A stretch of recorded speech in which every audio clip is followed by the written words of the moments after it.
You gave a speech this morning where you talked about the riots, and you said that they were partly sparked because people felt they could get away with it. And I just wondered if you could unpick that a bit, because I guess some people might be looking at the situation now, prisons are full, some people are being released early, and think, well, that's what's happening under this Labour government as well, isn't it? People getting away with it.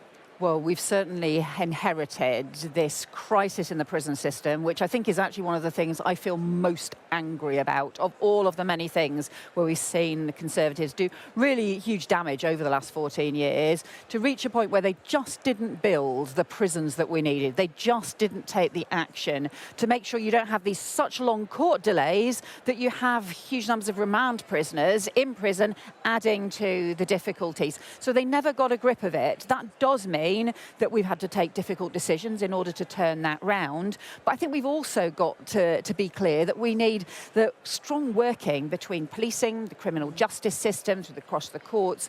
And that was what we did when we had the violent disorder on our streets in early August. I think people did think that they could get away with it because, to be honest, a lot of people have been getting away with things for a long time. And there has to be a real sense that we restore respect for law and order, restore respect for the rule of law.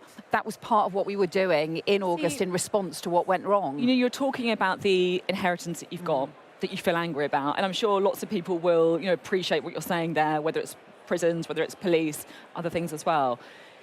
But if you look at the current spending plans that you've inherited as well from the last administration, there are some cuts to unprotected departments like yours, like the Home Office. So, when we have the budget, are you fighting to try and make sure that policing budget isn't cut? Or are you having to go through your department and saying, actually, you know what, I'm going to have to make some savings. Things might get worse.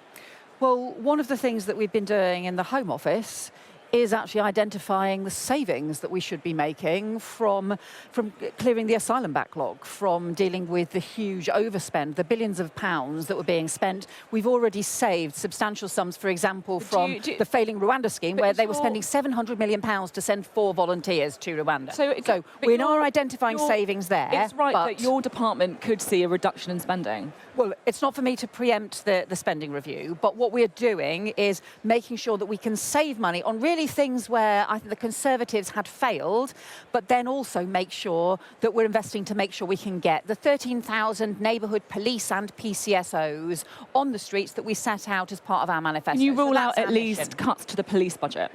So I'm not going to preempt the spending review. You wouldn't expect me to. But what I can say is that we focused on what is the missions for the Labour government. One of those missions is around getting neighbourhood police back on the beat into our streets and into our communities. You've heard Rachel Reeves, the Chancellor, and the Prime Minister say in recent days, we're not going to go back to that Conservatives' austerity and to the damage that it did. What we are going to have to do, though, is fix the foundations and get growth in the economy. That is the best way to improve public services. That does also mean saving money on things like asylum hotels that we shouldn't be doing in the way that Conservatives were, but also it means identifying what are our priorities for the future, which is neighbourhood police back on the beat and in our town centres. You, in your speech, you rejected the idea that there's two-tier policing in the UK. I just wonder if you think that actually there is two-tier policing if you're a woman, because it does feel that very often in cases we see women reporting stalking, women reporting domestic abuse, and it not being taken seriously. So is that the real form of two-tier policing? So I think there have been failings in the police and criminal justice system response to violence against women and girls for far too long. But I think those failings have also been a reflection of failings really across the country and across society. So one of the things that I said as part of this is this really has to be treated as a national emergency. It is. And the way that we will do this is we will work with the police to do that. We will work with the criminal justice system rather than just standing on the sidelines and shouting and blaming the police or blaming everybody else. What we want to do is change the way the police respond.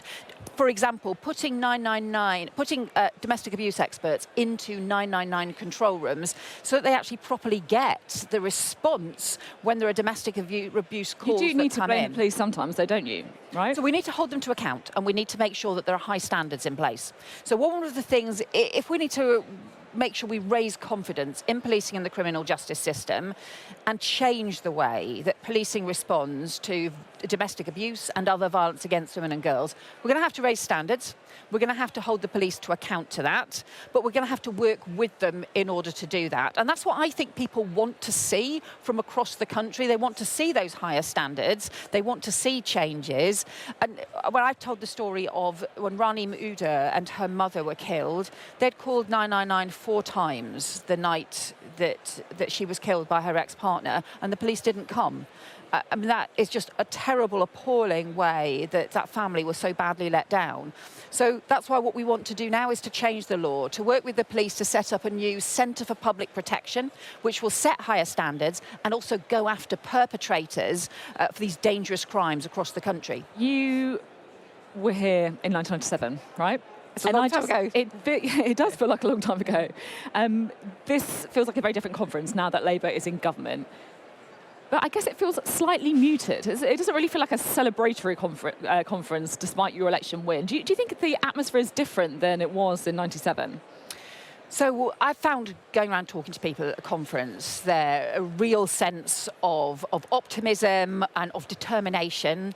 I think things are tougher now than they were in 1997. Even then, we'd had, obviously, real damage to public services. We'd had real problems with the economy.